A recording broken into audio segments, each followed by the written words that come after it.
नमस्कार, news India में आपका स्वागत है। मैं हूं ब्रह्म प्रकाश दुबे। आज हमारे साथ बात करने के लिए भारत सरकार के सड़क परिवहन राज्य मंत्री अजय टम्टा मौजूद हैं। हम बताएंगे आपको कि उनका अल्मोड़ा से दिल्ली तक का राजनीतिक सफ़र किन संघर्षों में बीता, कैसे रहा और साथ में वर्तमान राजनीतिक परिदृश्य में सरकार की तरफ से किस तरह से वो अपनी राय रखते हैं और राजनीतिक परिस्थितियों में किस तरह से इस बार सरकार आगे बढ़ रही है। टम्टा जी, बहुत बहुत स्वागत है न्यूज़। जी धन्यवाद ब्रह्म प्रकाश जी।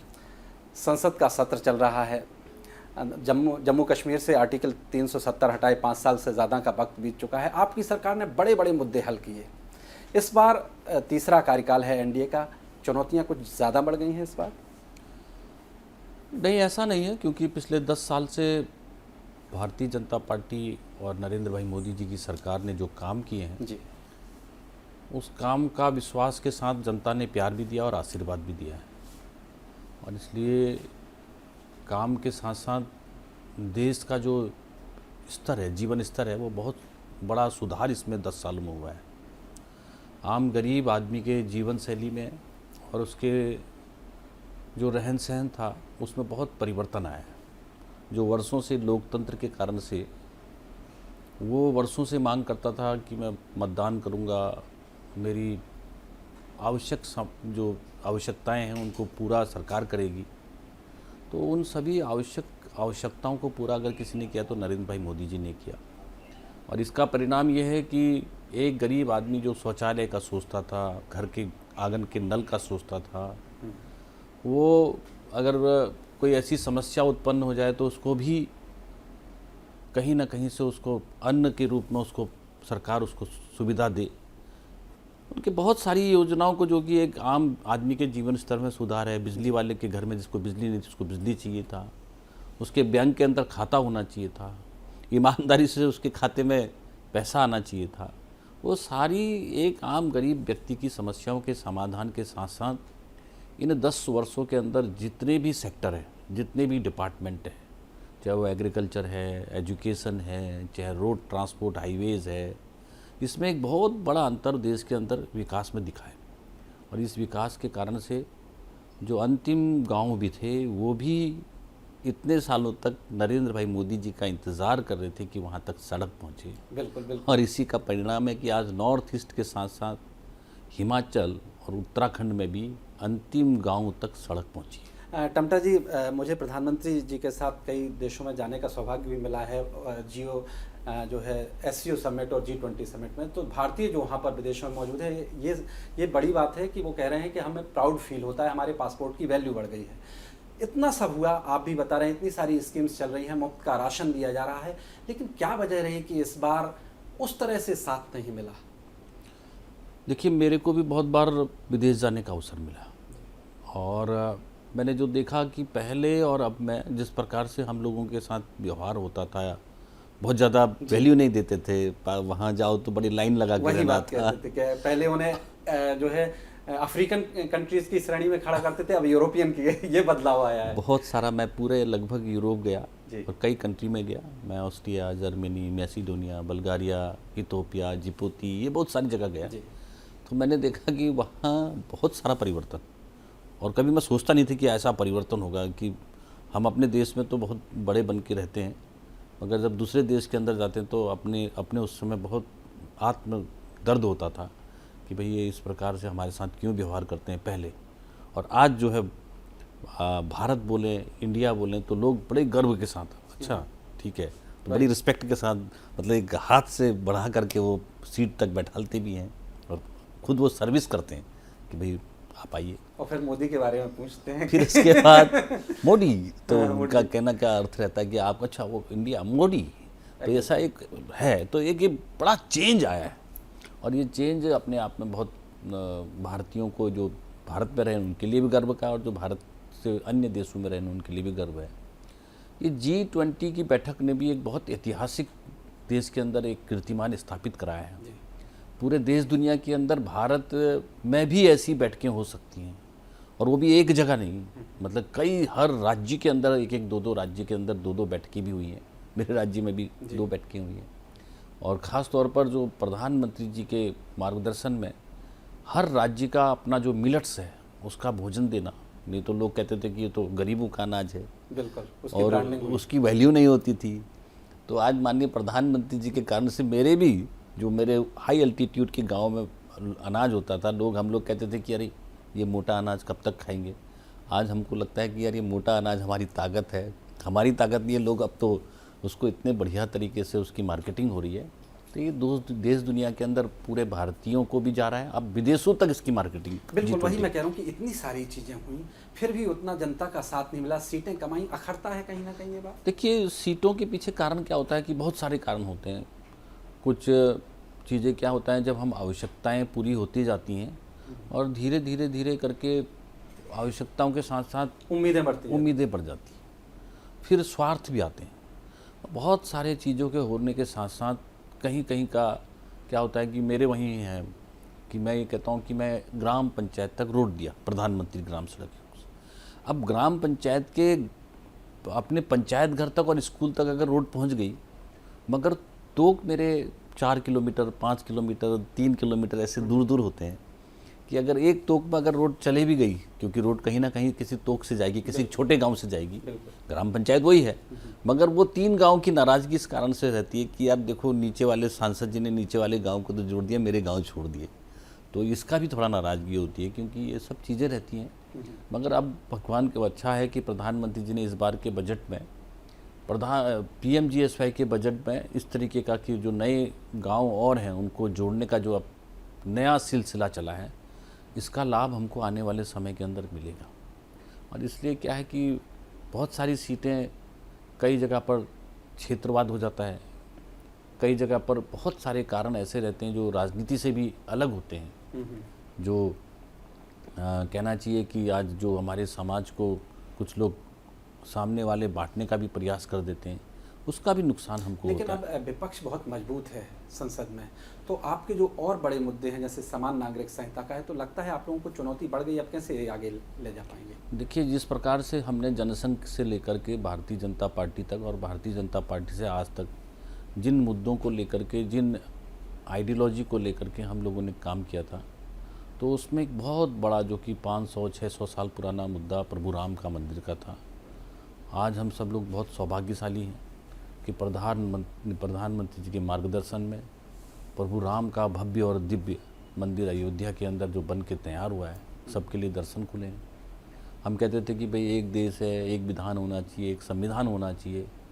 धारा 370 और 35A को जो ख़त्म करके एक देश एक कानून ला करके जो प्रधानमंत्री जी ने किया है, वहीं 40-42 साल से बांग्लादेश की सीमाओं का विवाद था, सुलझता नहीं था, मगर प्रधानमंत्री जी के कारण से बांग्लादेश की सीमाओं का विवाद खत्म हुआ। वहीं हम CAA की बात करते थे भाई कि जो लोग वर्षों से हमारे भारत में आए थे उनको नागरिकता नहीं मिली है, तो उनको नागरिकता देने का कानून भारत के अंदर बना, उनको नागरिकता मिली। ऐसे बहुत सारे ऐतिहासिक निर्णय जो देश हित में, राष्ट्र हित में थे कि भाई एक देश है तो एक प्रकार का राशन कार्ड चलना चाहिए। गांव का आदमी अगर कोई शहर में चला जाता था या कोई दूसरे राज्य में चला जाता तो उसको राशन ही नहीं मिलता था, तो उसको राशन मिलने लगा। एक प्रकार का टैक्स हमने दिया, भाई अलग अलग राज्यों में अलग अलग टैक्स हो जाते थे, लोगों को दिक्कतें आती, तो GST ला करके एक समान कर व्यवस्था ला करके एक देश के अंदर दी।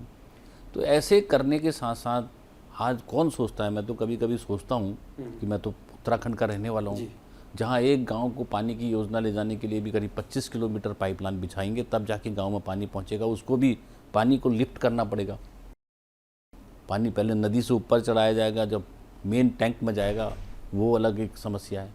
तो सब तक पानी देना बहुत बड़ा काम है, तो इस लक्ष्य को पूरा किया। जैसे ही वक्फ बोर्ड में सुधारों की बात हुई, मुस्लिम संगठन विरोध करने लगे, आपकी सरकार संसद में ला भी रही है संशोधन बिल, लेकिन वो कह रहे हैं कि आप सीधे सीधे उनके धार्मिक मामलों में इंटरफेयर कर रहे हैं। देखिए, क्या है कि ये भारतवर्ष में रहने पर, भारतवर्ष में सभी लोग रहते हैं, सभी धर्मों के लोग रहते हैं, सभी जातियों के लोग रहते हैं, सभी वर्गों के लोग रहते हैं, सभी क्षेत्रों के लोग रहते हैं। कहीं मैदान है तो कहीं पहाड़ है तो कहीं रेतीली ज़मीन है। तो इस देश के अंदर जो भी सरकार करेगी, क्योंकि बहुत सारे निर्णय जो भी हैं, सारे 100% निर्णय नरेंद्र भाई मोदी जी के मार्गदर्शन में 10 वर्षों में सर्व समाज को, सबको स्पर्श करते हुए, सबको खुश रखते हुए, सबका विकास समझते हुए हमने काम किया। और इसलिए सबका विकास समझते हुए काम कर रहे हैं और जो भी निर्णय लेंगे उसको तोड़ने के बजाय उसको सही तरीके से देखने की ज़रूरत है। यानी उसको सही पर्सपेक्टिव में देखने की ज़रूरत है, पॉजिटिव लिहाज। उत्तराखंड से आप आते हैं, उत्तराखंड में उन राज्यों में से है जिसने सबसे पहले कहीं समान नागरिक संहिता को लागू करने के लिए स्टेप्स उठाए हैं।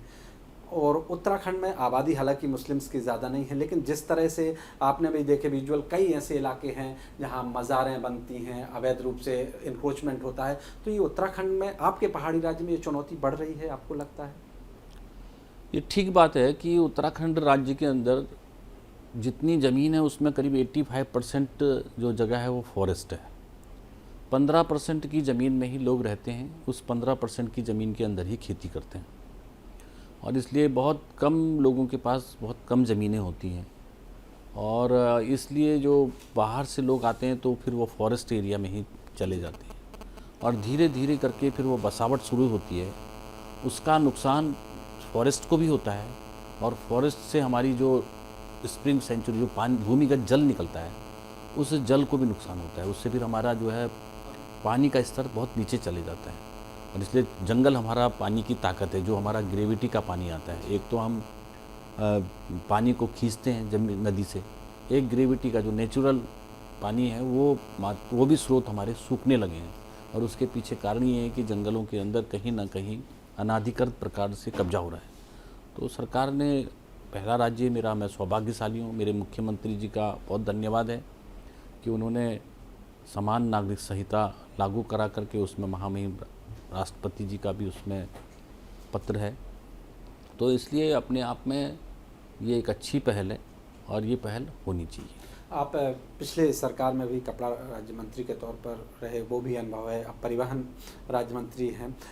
सड़कों को लेकर देश में हाईवेज बहुत तेज़ी से बने हैं बीते 10 वर्षों में, खासतौर से उत्तराखंड में चारधाम की जो कनेक्टिविटी है उसको लेकर इस बार क्या योजना है, कितनी तेज़ी से बढ़ पाएंगे, क्योंकि अड़चनें बहुत आ रही हैं, कब तक कनेक्टिविटी चारधाम वाली पूरी हो जाएगी? देखिए, हम लोग बहुत ही सौभाग्यशाली हैं कि देश के प्रधानमंत्री जी के मार्गदर्शन में जिस तरीके से रोडों के विकास में और नितिन गडकरी जी के साथ का जिस प्रकार से नितिन जी ने अपने जो बहुत ही अपने आप में एक विजनरी सोच के साथ काम करते हैं, उनके द्वारा देश के अंदर जितने भी हाईवेज हैं और एक्सप्रेसवे हैं, ये एक्सप्रेसवे और हाईवेज बनने के कारण से लोगों का समय बच रहा है। अभी आपने उत्तराखंड की बात करी, उत्तराखंड का जो अभी पहले का जो समय था और आज के समय में बहुत अंतर है। पहले हमको 8 से 10 घंटे लगते थे, 2 घंटा 2.5 घंटा तो मेरठ पहुंचने में ही लगते थे। बिल्कुल। और आज क्या है कि मेरठ पहुंचने में 40-45 मिनट लगते हैं। ये रोड अच्छी होने के कारण से लगते हैं। और अगर हम देहरादून जाता हूँ इसी रोड से, जो बाकी का हाईवेज हमारा हरिद्वार वाला बना है चाहे दूसरा रोड बना है, उसमें हम अधिकतम 4.5 घंटे के अंदर पहुँच जाते हैं जी। अब थोड़े दिनों का इंतज़ार करिए कि दिल्ली से देहरादून 2.5 घंटे में पहुँच जाएंगे। तो एक नया हाईवेज आप सबको देश को देने वाले हैं। ये प्रधानमंत्री जी और नितिन गडकरी जी का जो सोच है उसका ही लाभ है। ये पूरे देश भर के अंदर हुआ है। मैं आपको अपने सामने का उदाहरण दे रहा हूँ क्योंकि देहरादून और दिल्ली की दूरी इतनी कम हो रही है। तो ऐसे ही क्या है कि मैं पहाड़ की बात बताऊं तो मैं आपको बताना चाहता हूं कि मेरा जो लिपुलेख का जो अंतिम गांव है जी। तो उसका अंतिम गांव है कुट्टी और गुंजी और नपलचू, ये हमारे नाभी। तो ये जो गांव है कुट्टी, ये सारे गांव को जाने के लिए एक बार को मैं जैसे व्यक्ति को भी सोचना पड़ता था, क्योंकि कम से कम 6 दिन पैदल लगता था अच्छा जाने में, और गाड़ी से भी 2 दिन पूरा गाड़ी से लगता था। जब आप पूरा दिन भर गाड़ी चलाएंगे तो 24 से 25 घंटे 26 घंटे लगते थे। तो आज का सौभाग्य ये है कि अगर मैं दिल्ली से चलता हूँ तो ये समझिए कि मुझे टनकपुर तक पहुँचने में 6 घंटे लगते हैं, 5 घंटे लगते हैं। और जो टनकपुर से लेकर पहले पिथौरागढ़ जाने में टाइम लगता था वो करीब 10.5 घंटे लगता था। आज हम टनकपुर से पिथौरागढ़ जाने में हमारा मुश्किल से मुश्किल 4.5 घंटा लगता है। ऐसे ही पिथौरागढ़ से धारचूला जाने में भी हमको 1.5 घंटा लगता है। ऐसे ही धारचूला से मेरा लास्ट गांव नाभी जाने में भी मुझे लगता है कि हम ज़्यादा से ज़्यादा 4.5 घंटे में पहुंच जाते हैं। तो ये समय आधे से भी कम हो गया। और गाड़ी से जा रहे हो आप पहले 6 दिन पैदल लगता था। आज़ादी के इतने साल बाद कितना खुशी का बात है कि उस कुट्टी गांव में, उस गुंजी गांव में, जोलिंगकोंग में रोड पहुंची। और आज़ादी के बाद पहला काम होगा कि प्रधानमंत्री भी वहां पहुंचे जोलिंगकोंग में। और जो हमको दुनिया का जो सबसे बड़ा, हम सब के लिए, पूरे भारतीयों के लिए, पूरे दुनिया के लिए जो कैलाश है, जिसकी अपने आप में भगवान शंकर की मान्यता है, आस्था का केंद्र है, तो ऐसे आदि कैलाश तक स्वयं प्रधानमंत्री जी आए, स्वयं वहाँ तक रोड जाती है। पार्वती सरोवर वहाँ है, ऐसे ही जैसे कैलाश मानसरोवर है, ऐसी हमारा आदि कैलाश है, वो एक नया डेस्टिनेशन है। पिछले दिनों प्रधानमंत्री जी बोल रहे थे मेरे से कि अजय जी पहले कितने लोग जाते थे। मैंने कहा क्योंकि वहाँ इनर लाइन पास बनता है। अच्छा। तो पहले साल भर में 1500 लोग जाते होंगे, और आज के दिन मैंने बरसात से पहले रिकॉर्ड लिए हैं, तो रोज़ के 2000 से ज़्यादा लोग जा रहे हैं। तो साल का रिकॉर्ड एक दिन में टूट रहा है। अच्छा। तो ये मानने की बात है कि अपने आप में कितना बड़ा परिवर्तन इस देश के अंदर रोड सड़क में हुआ है। लेकिन जितनी कनेक्टिविटी बढ़ी है पूरे देश भर में, और आपके खासतौर से उत्तराखंड जिस राज्य से आप आते हैं, लेकिन उत्तराखंड में देखा गया है कि पलायन एक बड़ी चुनौती है। गांव के गांव खाली हो रहे हैं, वजह क्या है और ये कितनी बड़ी चुनौती है आप लोगों के लिए कि वहाँ के जो लोकल लोग हैं, निवासी हैं, वो वहीं रुकें, ठहरें, क्योंकि कई गाँव के गाँव पूरी तरह से खाली हो चुके हैं। देखिए, आपने बिल्कुल ठीक बात कही, मैं आपकी बात से सहमत हूँ। अब उसके बाद हम लोग भी जब इस पर बहुत सारा काम करते हैं कि भाई आखिर ऐसा क्यों हो रहा है। देखिए, पहले उत्तराखंड का पूरा जीवन जंगल, पानी, जल, जंगल, ज़मीन में था, और इसलिए जो है हमारे जंगलों पर आधारित हमारा जीवन चलता था। हमारे जो भी जानवर होते थे, लकड़ी है, सब कुछ हमारा जंगलों पर ही डिपेंडेंसी होती थी। और आप कभी आना पहाड़ में, तो जो पुराने मकान है तो वही पत्थर, वहीं का निकला पत्थर, वहीं की बनी छत, जो वहीं के जंगल की निकली लकड़ी होती थी, तो हमारा घर भी उसी से बनता था। तो इसलिए कि वो शैली अलग थी, वो जीवन शैली थी। इस जीवन शैली के अंदर एक बहुत परिवर्तन जैसे भारत में आया कि भाई लोगों को खेती के साथ साथ पढ़ना भी चाहिए, तो लोग पढ़ने लगे। और पढ़ने के साथ साथ जो आज के इतने, नहीं तो मेरे तो अल्मोड़ा में, मैं उस परिवार से हूँ जहाँ पूरे उत्तराखंड की पहली ग्रेजुएट महिला मेरे परिवार से है। मैंने पढ़ा आपके बारे में। लक्ष्मी टम्टा 1936 में पहली ग्रेजुएट थी। 1936 सर। और इलाहाबाद से उन्होंने पढ़ाई किया, और पहला अखबार भी हमारा निकलता था 1925 में अल्मोड़ा से, समता अखबार। अच्छा। तो ये सोचिए कि जब ये चीज़ें चली हैं पढ़ने की, तो पढ़ने के बाद लोगों ने ध्यान दिया। पहले लोग फौज में जाने के लिए सिपाही भर्ती होते थे। आज हमारे, आपको मालूम है कि आज हमारे बीच में नहीं रहे रावत साहब, जिन्होंने CDS बन करके उत्तराखंड का गौरव बढ़ाया।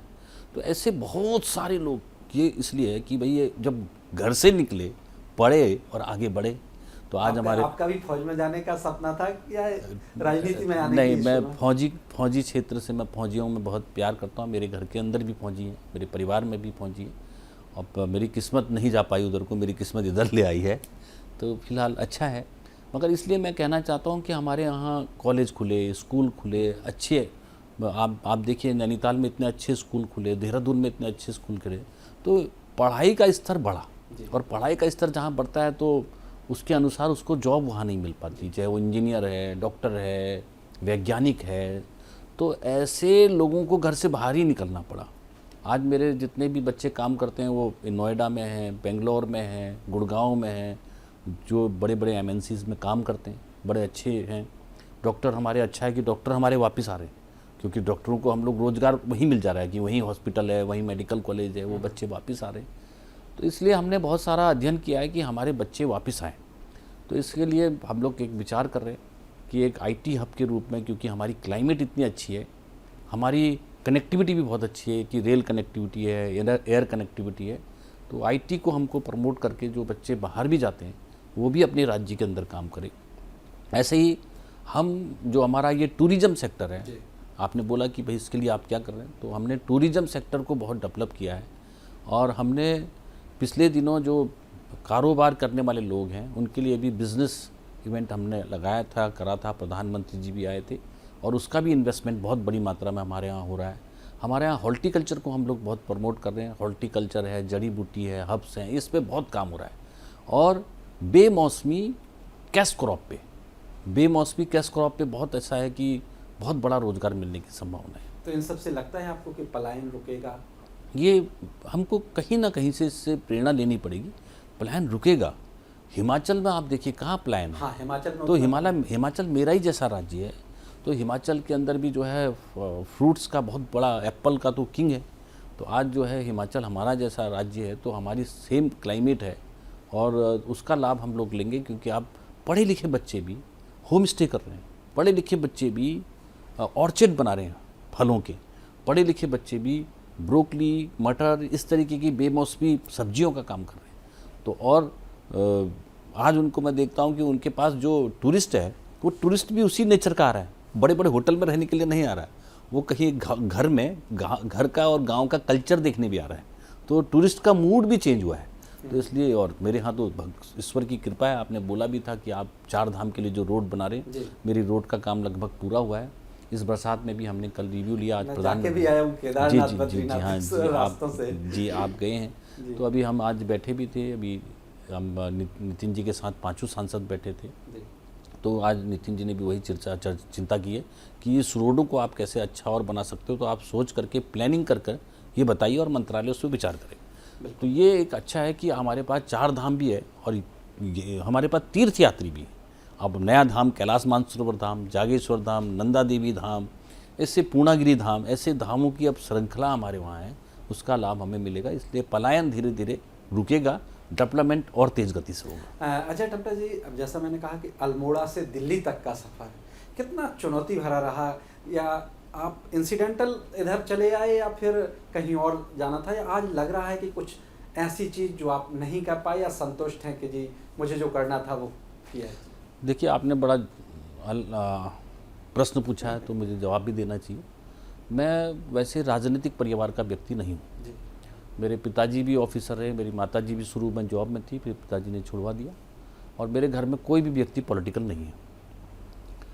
अब इसलिए क्या है कि मैं सामाजिक जीवन में काम करने की मेरी ललक भी थी, छात्र जीवन से ही मैं पढ़ते पढ़ते काम भी करता था समाज के बीच में।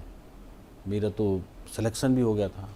फिर मैंने छोड़ा कि भाई मुझे एक ही काम करना है, और वो काम करना है कि सामाजिक जीवन में, क्योंकि मैं अपने पिताजी को देखता था कि बहुत मेहनत करनी पड़ती है, और मेहनत के बाद जो है वो भी सामाजिक जीवन में काम करते थे। तो एक प्रेरणा घर से भी मिलती है, और घर से मिलने के कारण से मेरा स्वभाव बन गया कि हम किसी तरीके से समाज में जो कमज़ोर वर्ग है, समाज का जो ज़रूरतमंद है, उसकी ज़रूरतों को क्या हम पूरा कर सकते हैं। तो इसलिए मैं धीरे धीरे पंचायतों से निकला हुआ व्यक्ति हूँ। मैं जिला पंचायत का सदस्य रहा, पूरे देश भर में सबसे कम उम्र का अध्यक्ष भी रहा, और उसके बाद मुझे विधायक का अवसर मेरी जनता ने दिया, मुझे पार्टी ने दिया। मैं राज्य में भी लगभग 12-13 मंत्रालय को मैंने संभाला, उसमें भी बहुत ऐतिहासिक काम हमने किया। पेंशनों में हमने बड़ा सुधार किया, वृद्धावस्था पेंशन, विधवा पेंशन, विकलांग पेंशन में, और गौरा देवी करके एक योजना हमने खंडूरी जी के नेतृत्व में चलाई, और जिसमें हमारे जो 12वीं बच्चियाँ करती थी उसको हम 25,000 रुपये देते थे। उसको इसलिए देते थे कि वो आगे और पढ़े। तो ये गौरा देवी हमारे यहाँ का, आपको मालूम होगा, चिपको आंदोलन एक हुआ था बहुत पहले। तो जंगलों के काटने के लिए हमारी माताएं चिपक जाती थी पेड़ों से। तो हमारी गौरा देवी एक ऐसी वीर मतलब महिला थी हमारी, तो जिन्होंने बिल्कुल कम पढ़ी लिखी थी, और उनको ये मालूम था कि जंगल कटेगा तो उस दिन हमारा जीवन ख़त्म हो जाएगा। तो उनके नाम पे हमने योजना चलाई, माँ नंदा देवी के नाम योजना चलाई। इससे बहुत सारी काम करने का अवसर मिला, और मुझे सौभाग्य से पार्टी ने 2009 में पहली बार लोकसभा लड़ाया, तो मैं करीब कुछ वोटों से 6,200 वोटों से रहा। 14 के बाद मुझे आप सबके अवसर से, आपके प्यार से मुझे मंत्री के रूप में भी और सांसद के रूप में भी काम किया है। सफ़र बहुत अच्छा है। लेकिन सामाजिक कार्यों से राजनीतिक कार्यों में किसकी प्रेरणा आपको ले आई? कोई गॉडफादर रहा राजनीति में, या आप किसी से प्रेरणा ली? किसको आदर्श मानते हैं? देखिए, सामाजिक काम करते करते मैं विद्यार्थी परिषद से जुड़ा, और संघ के कारण से मैं बहुत सारा सामाजिक जीवन के अंदर संघ की प्रेरणा से भी काम किया।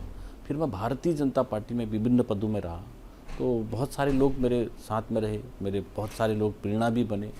और मेरे से पहले जो मेरे सांसद रहे बच्चे सिंह रावत जी, वो भी कई बार सांसद रहे और मंत्री रहे। तो लगातार मेरा संपर्क रहा है। संघ में भी मेरे बहुत सारे लोग मेरे को मार्गदर्शन करते रहे, जिसके कारण से मुझे एक बहुत अच्छा रास्ता मुझे मिला और लंबा रास्ता मिला। इतने समय तक लगातार मुझे अवसर मिला। लेकिन अजय टम्टा जी, गांव की पंचायत से देश की सबसे बड़ी पंचायत में पहुंचना, ये सपना कभी देखा था आपने? नहीं, सपना तो क्या है कि अगर सपना नहीं देखोगे तो आप उस रास्ते में चलोगे कैसे? तो आपको कहीं ना कहीं पर एक जगह जाकर के ऐसा लगता था कि भाई, मैं जिला पंचायत का अध्यक्ष था तो मुझे लगता था, तब हम उत्तर प्रदेश में थे। अच्छा। तो हमको उत्तर प्रदेश जाना पड़ता था कोई भी काम करने के लिए। कोई रोड जाना, कोई रोड है, कोई कुछ भी काम है, तो हमको हर काम के लिए, कोई स्कूल बनाना है, उसका उच्चीकरण करना है, तो बड़े 10 दिन हमको पड़े रहना पड़ता था लखनऊ। वो तो सौभाग्य अटल बिहारी वाजपेयी जी का कि हमको उत्तराखंड राज्य मिल गया। जब राज्य मिल गया तो हमें लगता था कि भाई, मैं पंचायतों में काम कर रहा हूँ, तो क्यों नहीं हम राज्यों की नीति को निर्धारण करने के लिए मुझे अवसर मिले। उसके लिए प्रयास भी करना पड़ता है। जब हमने राज्यों में भी एक काम किया तो मुझे ऐसा लगा कि देश में मुझे अवसर मिले तो मैं देश में भी काम करूँ। तो कुछ खास तमन्ना है करने की आज मुझे लगता है कि जो मुझे अच्छा लगता है कि मुझे ये काम मिला है, और ये काम अपने आप में रोड एंड ट्रांसपोर्ट हाईवेज, ये आने वाले समय के अंदर भारत के तस्वीर को बदलने वाला है। मैंने जैसे बताया कि हमको पूरी अच्छी रोडें और कम समय में हम पहुँचे और एक्सीडेंट ना हो, उस पर हम ध्यान दें। और इसलिए 2047 का जो विकसित भारत है, उसमें कैसी सड़कें होनी चाहिए, तो आज आप विजन कर सकते हो कि अगर आप 4 लेन में चल रहे हो तो आने वाले 2047 में क्या वो 4 लेन रहनी चाहिए, वो 8 लेन होनी चाहिए, 12 लेन होनी चाहिए। तो ऐसी रोडों का सपना मैं देख रहा हूँ। हमारे पास इतने एक्सप्रेस वे होने चाहिए कि हमारा हर शहर एक्सप्रेस वे के आसपास से निकलता हुआ निकले, तो हर गांव की पास तक नेशनल हाईवे जाए। ये मेरा सपना है। और आने वाले समय के अंदर हमारा ये समय कम हो, लोगों को ये लगे कि मुझे जहाज़ पकड़ने के बजाय मुझे रोड पे चले। और आपको मालूम है कि आपको अगर यहाँ से देहरादून जाना है तो आपको सफ़र तो 40-50 मिनट का करना है, मगर 1 घंटा पहले जाना है एयरपोर्ट और 1 घंटा वहाँ से आगे जाना है। तो आपका जो 3-3.5 घंटे का सफ़र है, मैं चाहता हूँ कि जो जहाज़ में लगे वो आपका सफ़र 2.5 घंटे में आप अपने स्थान पहुँचे। तो इस प्रकार की रोडों का निर्माण हमारे देश के अंदर हो, हमारी स्पीड बढ़े, लोगों का समय बचे, और वो समय जो बचे वो राष्ट्र निर्माण में उसका काम आए। ये मेरा योग। लेकिन व्यक्तिगत सफ़र की बात करें, आपकी कोई बात ऐसी जो सालती है आपको इस राजनीतिक सफ़र में आप पूरा नहीं कर पाए, करना था, या ऐसा कोई ऐसी चीज़ जो आपके दिल को टच करती है इस पूरे राजनीतिक? देखिए, क्या है कि हर आदमी के अंदर बहुत सारे सपने होते हैं। बिल्कुल। और सपनों को पूरा करने का अवसर भी उसको मिलता होगा, मुझे भी मिलता है, मगर उस अवसर का हम कितना लाभ ले पा रहे हैं, कितना समय दे पा रहे हैं। और ऐसा भी रहता है कि भाई, अगर आप हर काम को करना चाहते हैं कि भाई मैं चाहता हूँ, मैंने ये कहा कि भाई मैं चाहता हूँ कि मेरा एक हॉर्टिकल्चर का एक अच्छा काम हो, वो मैं स्वयं नहीं कर पा रहा, तो मेरे पास जो ये क्षमताएं हैं, ये ताकत है जो जनता ने मुझे दी है सांसद के रूप में, तो मैं विभाग के द्वारा, मंत्रालय के द्वारा, अधिकारियों के द्वारा उसको कराऊँ। अब रोड ट्रांसपोर्ट है तो वो तो मेरी खुद की जिम्मेदारी है। अब मैं चाहता हूँ कि भाई कभी मेरा उत्तराखंड के अंदर मेरा जल्दी से जल्दी बागेश्वर का और गैरसैंण जो मेरी राजधानी है पहाड़ की, वो रेल से कनेक्टिंग हो, तो वो रेल से कनेक्टिंग तब होगी कि मुझे उस डिपार्टमेंट जा कर के लगना पड़ेगा। और सौभाग्य है कि आज हमारा जिस प्रकार से कर्णप्रयाग तक हमारा रेल ऋषिकेश से जा रहा है, और थोड़े दिनों में आप देखेंगे कि रामनगर से चौखुटिया होते हुए गैरसैंण भी मिलेगा, तो ये कनेक्टिंग हो जाएगा। तो सपने तो आदमी देखना चाहिए, और हमको खास तौर पर विकास से सपने तो ज़रूर ही देखना चाहिए। मैं दुनिया में घूम के आया हूँ, और इसलिए मुझे दुनिया के बारे में पता है कि हम कहाँ पर हैं और इस चीज़ों को हम कैसे कैसे और अच्छा कर सकते हैं। तो इस चीज़ों को आज टेक्नोलॉजी बहुत चेंज है, एग्रीकल्चर में टेक्नोलॉजी चेंज है, उसको अडॉप्ट करना पड़ेगा हमें। नहीं करेंगे तो हम बहुत पीछे रह जाएंगे। हमको एजुकेशन में बहुत सारा नया तरीका लाना पड़ेगा, और इसलिए नई शिक्षा नीति के अनुरूप हमारी शिक्षा व्यवस्था उस तरीके से जानी चाहिए जो आने वाली पीढ़ी उस दुनिया के देशों के अंदर कंपटीशन में मेरा बच्चा खड़ा हो। तो ये तो हमको सोचना ही पड़ेगा। और इसलिए आज मेडिकल में भी हम बहुत आगे हैं। सौभाग्य है कि पिथौरागढ़ का मेडिकल कॉलेज मेरा अगले 2 साल में 2.5 साल में चलेगा। अल्मोड़ा का मेडिकल कॉलेज मेरा शुरू हो गया, 3रा बैच निकल गया है। ये तो मेरे बच्चों को और हमारे लोगों को इलाज करने के लिए कभी दिल्ली आना पड़ता था, ऋषिकेश आना, छोटी छोटी बीमारियों के लिए। बड़े इलाज के लिए तो आपको आना ही पड़ेगा क्योंकि कई सुविधाएं नहीं होती हैं। मगर आज मेरे मेडिकल कॉलेज प्रारंभ हो, तो हमको इम्प्लीमेंट करने के लिए तो खुद भी मेरे को लगना पड़ेगा। नहीं तो मैं अगर मेडिकल कॉलेज के इम्प्लीमेंट में नहीं लगा रहता तो मैं आज अल्मोड़ा का मेडिकल कॉलेज पिछले 3 साल में नहीं चला पाता। अब मेरे को पिथौरागढ़ का मेडिकल कॉलेज मिला है, उसके लिए तैयारी कर रहे हैं। 2 मेडिकल कॉलेज के लिए हम ज़मीन की तलाश कर रहे हैं। तो ये लगातार करने का विषय है, ये सतत प्रक्रिया है विकास, मगर सतत प्रक्रिया में जूझने की ज़रूरत है। एक अंतिम सवाल अजय टम्टा जी, कि जिस तरह से राजनीतिक परिदृश्य है, विपक्ष मजबूत हो चुका है और 2029 आते आते लगता है आप लोग इसी तरह से जो है मजबूती से जा पाएंगे, या बहुत सारी चुनौतियां, बहुत सारे बदलाव करने की ज़रूरत है? क्योंकि इस बार विपक्ष मजबूत है और आपको कदम दर कदम चुनौती होगी, नए बिल पास कराने के लिए, नई समस्याएं हल करने के लिए चुनौतियां काफ़ी बढ़ गई हैं। कितना मुश्किल सफ़र? देखिए क्या है कि